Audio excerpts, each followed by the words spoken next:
Good afternoon, family. We are so excited to have Pastor Mike from Grand Prairie, Texas, online with us. How you doing today?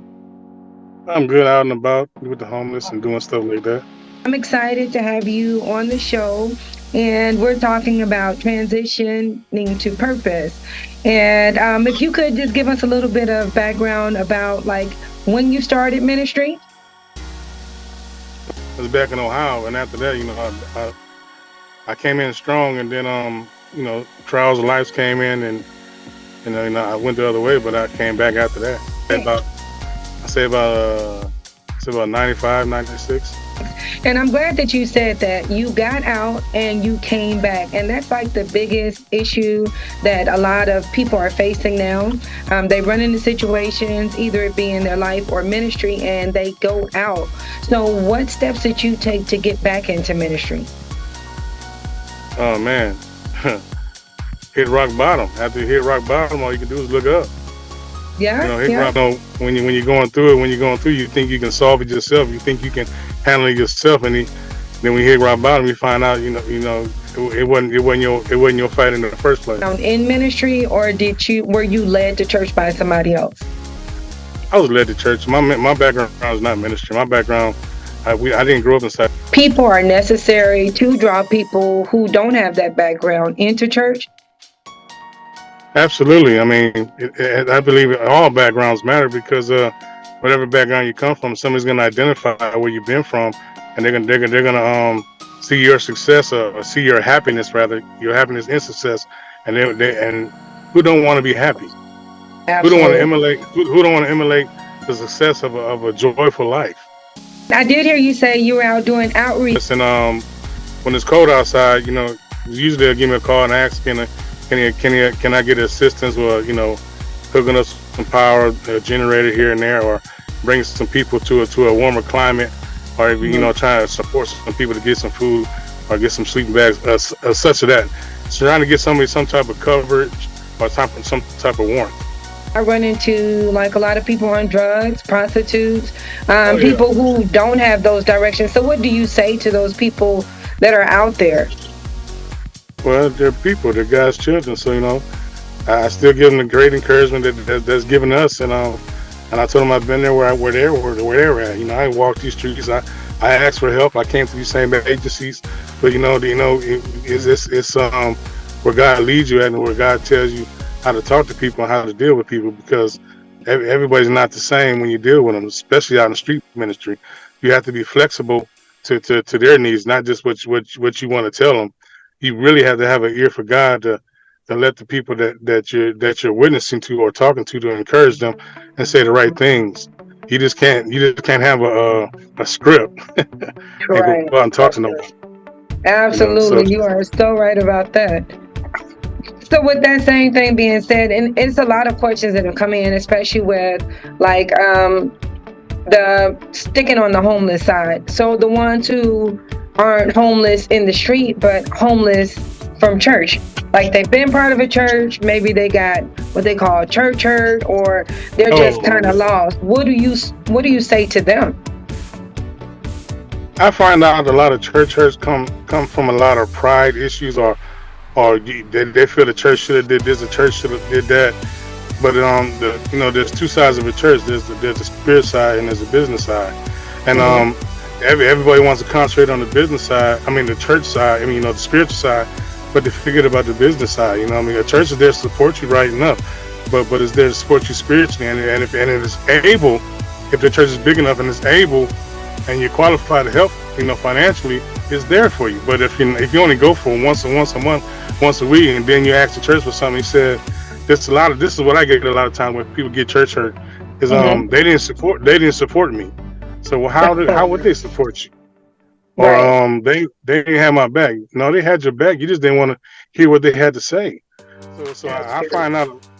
I mean, the people I run into when I deal with what I deal with church hurt is that I deal with a lot of pride issues, and a lot of, they could have did this for me, where no, God said, you got to carry your own cross. We're here to give you the word, and so giving the word should give you enough pump to get you out your situation and encourage you, And then after that, if it is something that's further down the line the church can do for you, there are people inside the church that will help you, but you have to follow on God's guidelines.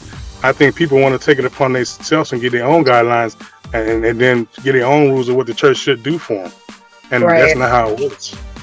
That's good. Obedience is better than sacrifice. Even when you're going through, you still have to be obedient. That's right. That's so good. And that dives me right into another question, because at the end of the day, we're accountable for our actions. So if we try, as you said, to like put all that pressure on the church or the pastors, like where's the accountability with the people? Which leads me to the transition after, if that's what you're claiming happens. How do you speak to the person who wants no accountability, even though they know that they have a calling on their life and they refuse? Like, what would you say to that person who knows that they're supposed to be doing something to lead people to Christ? I would take and say, first natural, then spirit. I said, when you think about hurt, you're thinking about a natural way you got hurt. But if you think about a spiritual way, did God really hurt you, or was He trying to help you?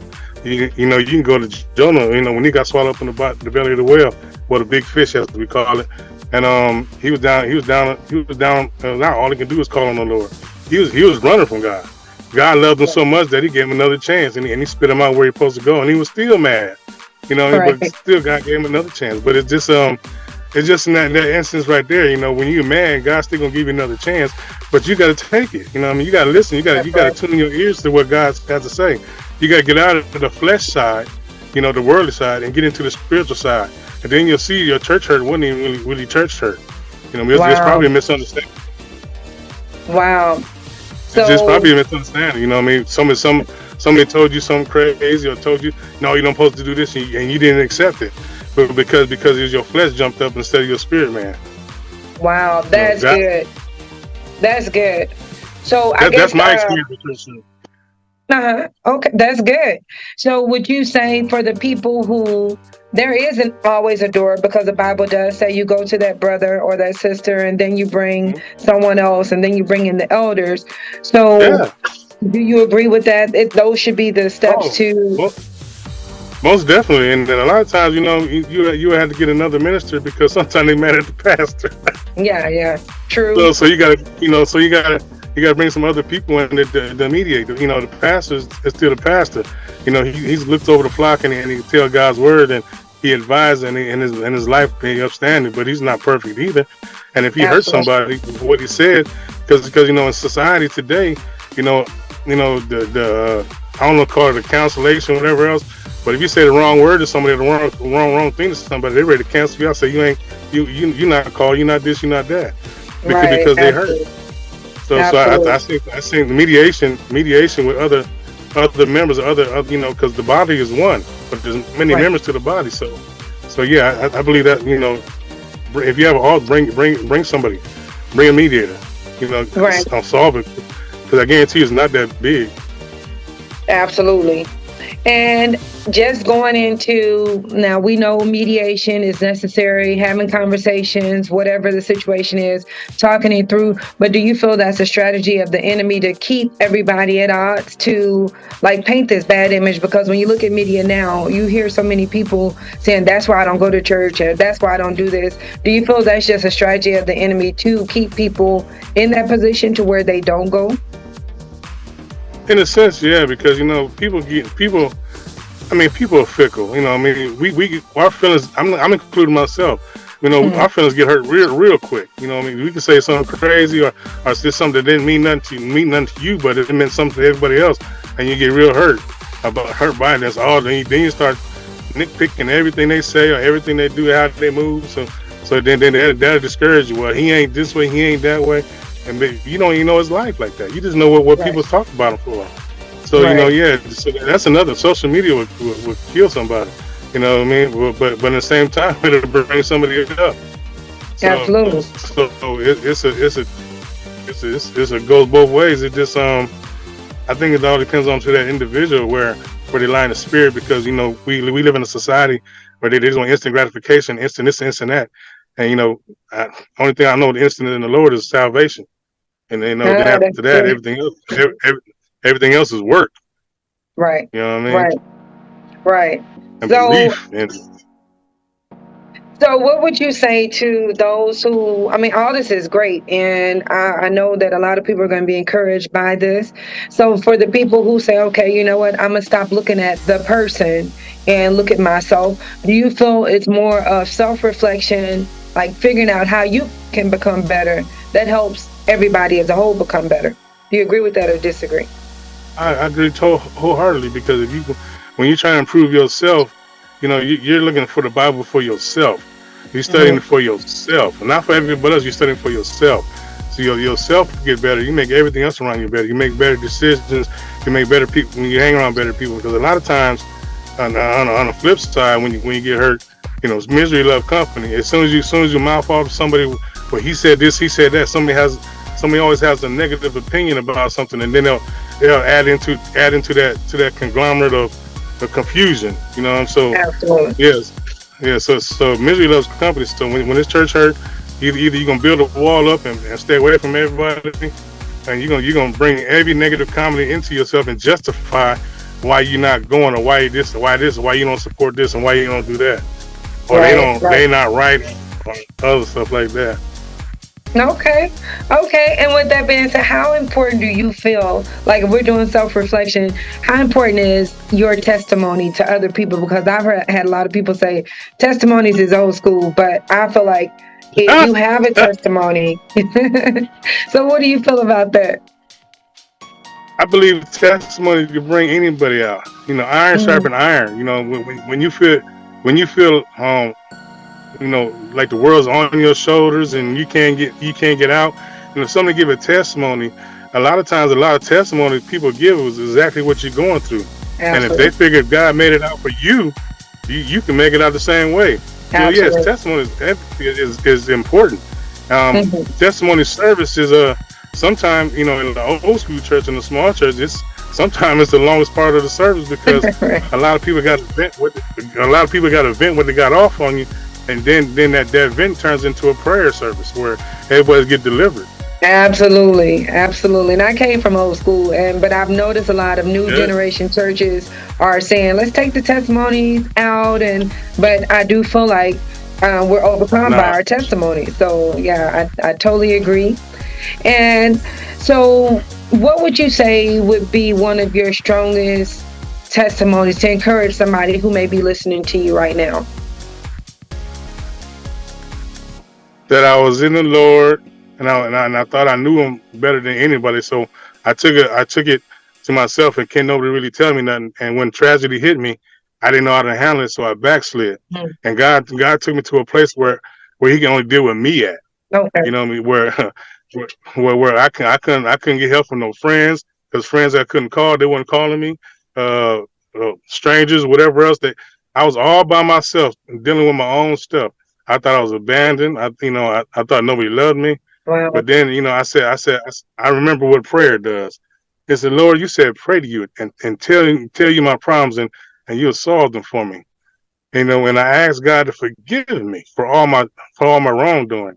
Forgive me Hmm. for my thought pattern. Forgive me for not following your way. Forgive me for my disobedience. And then I'm not gonna say like magic, but you ever seen have you ever started an old car, but all of a sudden you just start getting warm inside, and then when your spirit is opened up wholeheartedly, because when you try to improve yourself, you're looking for the Bible for yourself. You're studying it for yourself, not for everybody else. You're studying for yourself. So yourself get better. You make everything else around you better. You make better decisions.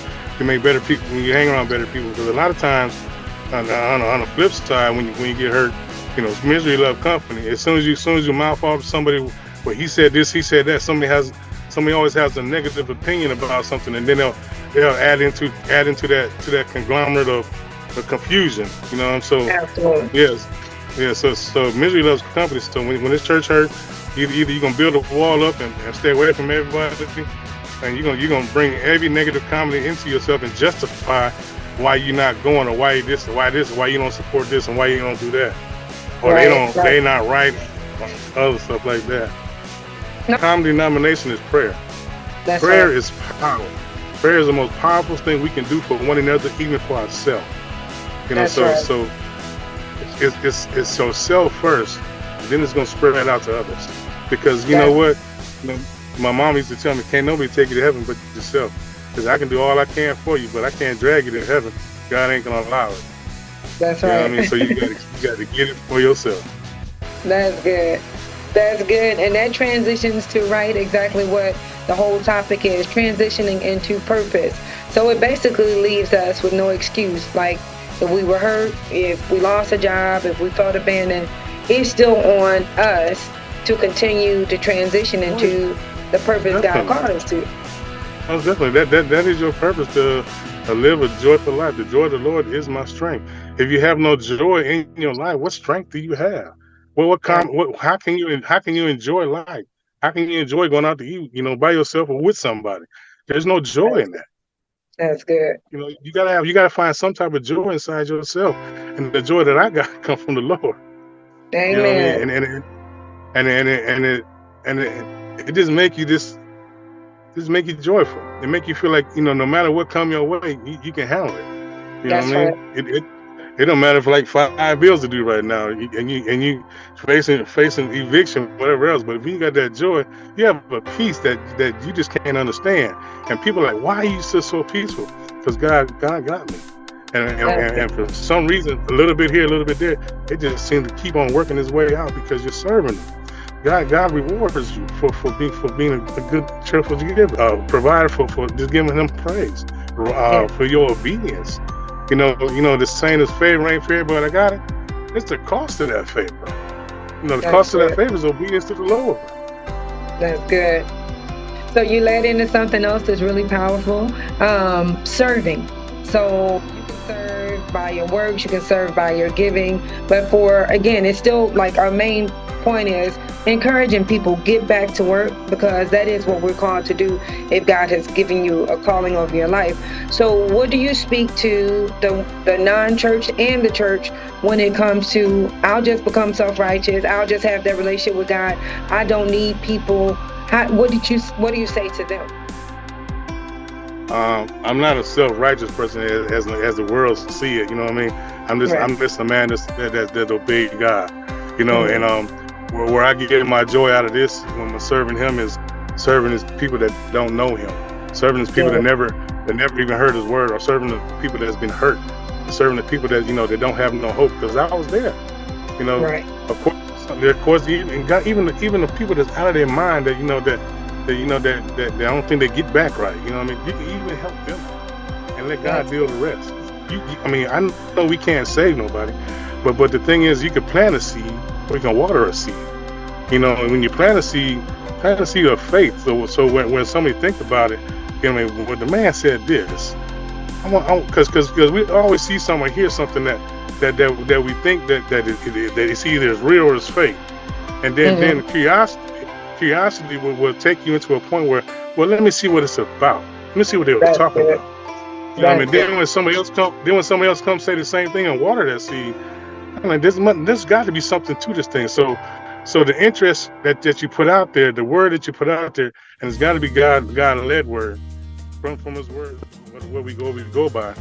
It's gonna fester, and it's gonna come up to the Hmm. point where that is right. They're gonna find out for themselves. It's a That's process, cycles. But but yes. but we, but we never know what part of that process or cycle we're part of. So Hmm. we either at the beginning, the middle, or the end of it, and we just have to live the life where God ordained us to be at, so we can provide that service. We have some people inside the church that are so powerful. Just their presence alone, it just brings such a joyful spirit inside my heart. Because when I see Hmm. them come in and I know what they've been going through, a little bit what they've been going through, and when they come through praising them so hard, and they know God gonna work it out for them, you know what I mean, and you see it, you see That's the good. anointing on them, and it just makes you want even more.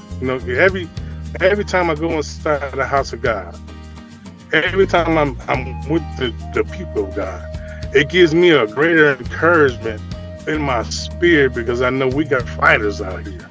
We got Yeah. some ride or diers out here for the Lord Jesus, and those are the ones I like to hang around with. because I know if I ever needed some prayer warriors or some help inside my life, I know they're there for me, and I could be there for them. The world can't offer that to you. You know, That's they right. can talk about it and they can pretend about it. But if you ever been through some situations and some problems, you know who always been there for you. Even the That's people right. that's been church hurt, they gotta realize that if you go back in time and see you've been in the house of God for such and such a time, and they always been praying for you, always came by and prayed for your house, watched some of your kids sometime, or took you to took you to pay a bill. They may not have the money to do this, but they had the other opportunities to share with you and to struggle with you and to ride with you. You know, and then it comes out to be a glorious thing because you're gonna always remember that. So That's so right. when people some people when they get inside their hurt and get inside their feelings, because all it is, they're inside their feelings. You know, Hmm. it's a difference when you can remember, you can recollect the good times. Now Yeah. the other stuff that happens inside the church, that where the bad stuff, God gonna take care of that. That's You right. know what I mean? God can take care of that. Then He gonna send people to help you to go through that stuff. You know what I mean? I don't like That's to it. mention the bad, but it's part of the church. You know what Hmm. I mean? It's part of the church. But God has a way to deal with everything if you just let That's Him. right. That's right. And you just led into something else that's very important, because that's kind of why I led into, if we focus on God and not people, like God sees, He sits high and He sees all. So if you're seeing some things that happen, we have to trust that God sees it as well. And if we go to prayer, like He's going to fix that part. But we still have a responsibility as Christians to fulfill our part of what He called us to do, if that's what I'm hearing correctly. Yeah. I give you I give you an example of something that came up, then they fell down, but they're coming back up. A few weeks ago, I've been helping some people out way on the other side of town. And I don't go here often, but when I do go there, we have good conversations to help them build stuff, get stuff going. So I help them out. So they asking, why you do this? I said, because God told me to do it. I get great Mm, joy in helping out. So so in that instance, I planted the seed, but there's other people that nourished the seed, and they came inside the house of God, not our house. But the house of God. I don't care where you go. House of God is that's the right. house of God where you worship. It Right. don't gotta be my church, anybody. As long as it's there, the anointing is there. And Hmm. they went to the church, and they were doing good for quite a while. But then trouble hit, and then they said, why? They're asking God, why? All cry, boo-hoo, and stuff like that. Because what happened was they thought they were strong enough because they was on drugs. They thought they were strong enough to go back to where they was going having drugs and try to bring those people out that they were on drugs with. And Wow. I tell them that's the mistake I said, that's the mistake that you did right there. I Hmm. said, you thought you were strong enough to go win the souls back there where you was just at. And you just came inside the Lord. So you're still building up your faith. You know what I Right. mean? You can't go back into an area that you're not strong enough to be in, because the world can influence you more than what the God got inside you, because you have not been fed enough. You have not Wow. grown up enough inside of God. Hmm. I said there's gonna be a time where you can go back into those areas that you were at, but at the time and the distance, you're just too brand new. You can't go back in there because it's gonna That's drag you good. back. And it did drag him back. But now he's Wow. coming back out. Because not because of me, it's because of other people that came inside the Lord that's helping them out. I was just a small part of it. I don't have to be Hmm. that's the beauty about serving the Lord. You don't have to be the major man and everything. You just got to be the small part. You got to play your part That's good. and let God do the rest. That is really good. And it's so true, But I because but a I lot. do No, go ahead. I do take a lot of joy in knowing that my brother and his family are doing a lot better. You know what I Yeah. mean? That's a reward for me. And it is important because the Bible says we're strengthened, like, by assembling ourselves with other believers. So we can go in our own strength and try to just maintain and just have this relationship with God. But do you agree that it's important for us to make sure we find a church? Like you said, it doesn't have to be your church or my church. It needs to be a church so we can continue to stay strengthened. I believe that wholeheartedly, because one time when I came and met the Lord, you had a lot of small churches, 500 member, 1,000, 1,500 member churches, and I think that was pretty functional. You know what I mean? In that memory, I know you got 3, 4,000. I don't know how big churches do it. You know what I mean? Because I'm not part of a big giant conglomerate church. But I believe that you lose a lot of person one-on-one in a large church, and you get lost. I believe that somebody's just trying to. Let's say you have a strong program. I can't, like I said, I can't. I won't dare comment on a big church because I haven't. I'm not involved in a church like that. But I think they do a lot of good work. But I don't.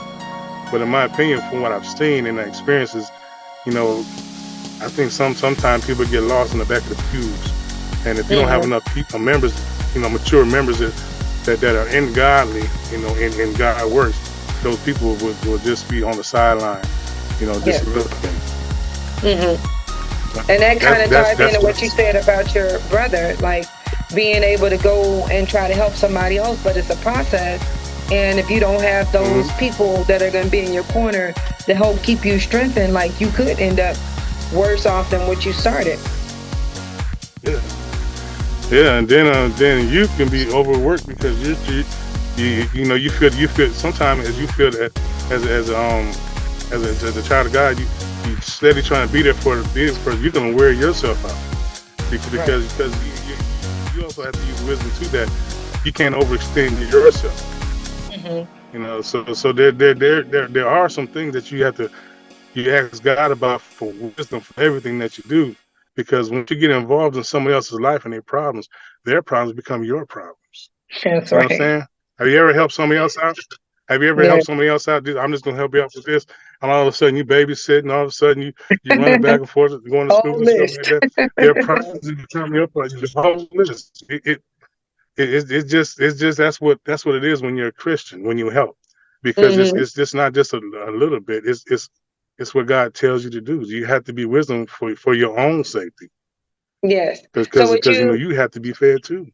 That's right. So would you say, with that being said, that the spirit of discernment is very important? Because we could think that we're doing a good thing and God could tell us, I didn't even tell you to do that. You were doing that in your own will. That's why you're tired. Do you agree with that? Discernment is very important?